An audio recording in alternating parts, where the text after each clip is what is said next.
We're seeking some wellness tips this morning, and it's been a strange year, so we could use It those. has been. We need to push beyond our glasses of just red wine to get through 2020. So, of course, we want to welcome back OBGYN Dr. Jennifer Lincoln, life coach Shannon McCain, fitness coach and therapist Rebecca Davis, and gym owner Ashley Conzila. Welcome back, ladies. We were enjoying listening to a lot of female empowerment. Everybody was pumping each other's tires here over the break, chatting everybody up, and making some new friends here in the group chat.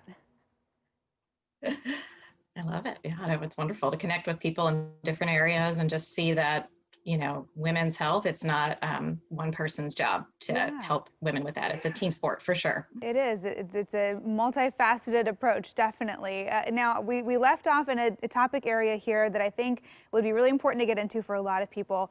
Stress and anxiety and depression. I'm curious, Rebecca, let me start with you because I know you're a fitness professional and a mental health professional. Do these things present differently in women versus men? They can. There are a lot of symptoms of depression and anxiety, and I think in general as a society, we typically only talk about a few of them. And so a lot of times folks can get left out. It's not necessarily that it's by gender lines, it can be. I don't want to make assumptions that all men present with depression in an angry fashion, or all women want to talk about their feelings. That's reductive and not usually helpful. But in general, what we do know is that we can miss things because we're not really talking about what it could look like. And so I would recommend really focusing on, what are the symptoms of anxiety? It can be physical as well as mental, feeling like, oh, my heart is racing. I'm having racing thoughts all the time. I feel like I can't get out of bed in the morning. And then can we encourage talking about this as a society so that we're normalizing mental health and mental health challenges? Yeah, and are these things that can come on later in life or at different points in life? I think there are a lot of people that for the first time maybe this year are experiencing things that they might not have had to deal with before. Absolutely. Mental health challenges can show up at any age, and particularly in the year that we're having, it's not at all surprising that folks who have never experienced anxiety or depression are suddenly feeling a little weird. They're feeling like, oh, I'm really struggling. I don't know what's happening, and feeling like they need guidance. Yeah, well, Dr. Lincoln, women's health and prevention screening is so important. What is most important for women, in each decade as you go through your 20s, 30s, 40s, 50s, et cetera?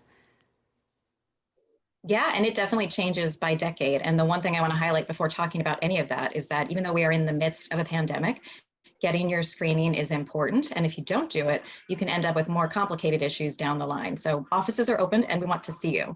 So in your 20s, it's about focusing on starting pap smear or cervical cancer screening. And we do that with pap smears starting at age 21 every 3 years until you're 30. And then that frequency changes.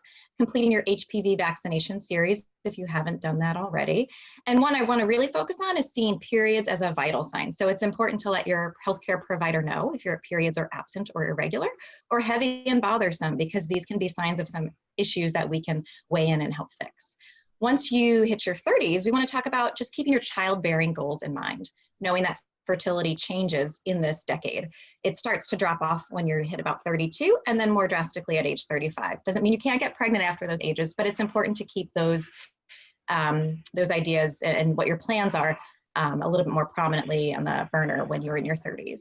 And just like Rebecca said, mental health issues happen anytime, but for sure in your 30s, when many women are hitting the stride in their career as well as with childbearing, a lot of things can come out for the first time. So it's really important that we continue to screen for anxiety and depression.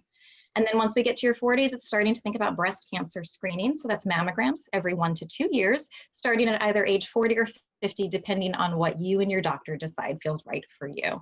And then it's really important in this decade to focus on cardiac health screening. So we're talking about watching blood pressure, lipid screening, that sort of thing, depending on family history and your history, how frequently and how often we'll do that. And then in your 50s, it's time to think about menopause. The average age of menopause in the United States is 52, and perimenopause extends before and after that. So we want to know if you're having issues with heavier bleeding, if you're having issues with sex, and we want to hear about that. The good news about menopause is that some women actually see improvement with their sex life because they don't have to worry about pregnancy anymore. But if you're having issues with dryness or pain, we want to know about that. And then lastly, osteoporosis. We want to make sure that we're talking about prevention throughout the entire lifespan to decrease the amount of bone loss that you experience. And then once you hit 65 or sooner with risk factors, that we start screening for osteoporosis. So lots of good things to keep in mind. And lastly, to keep the last point in mind, which is that access to all this screening depends on your ability to access health care. And that is something that you want to think about when you vote this election season.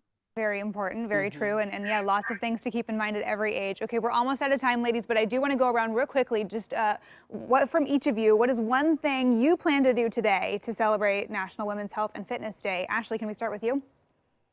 Yeah, absolutely. I am going to work out myself, and then I have made a daily habit of meditating. Okay, Shannon? Yeah, so I struggle every single day with drinking enough water. And I know on the days that I drink enough water, I feel better, I sound better, I just want to get up and go. So my challenge to myself today is to get my full 90 fluid ounces in. I don't mean to cut you off, Shannon. We're running out of time, so we're going to put more tips online. Thank you all for joining us. We appreciate it so much, and this has been a very great panel.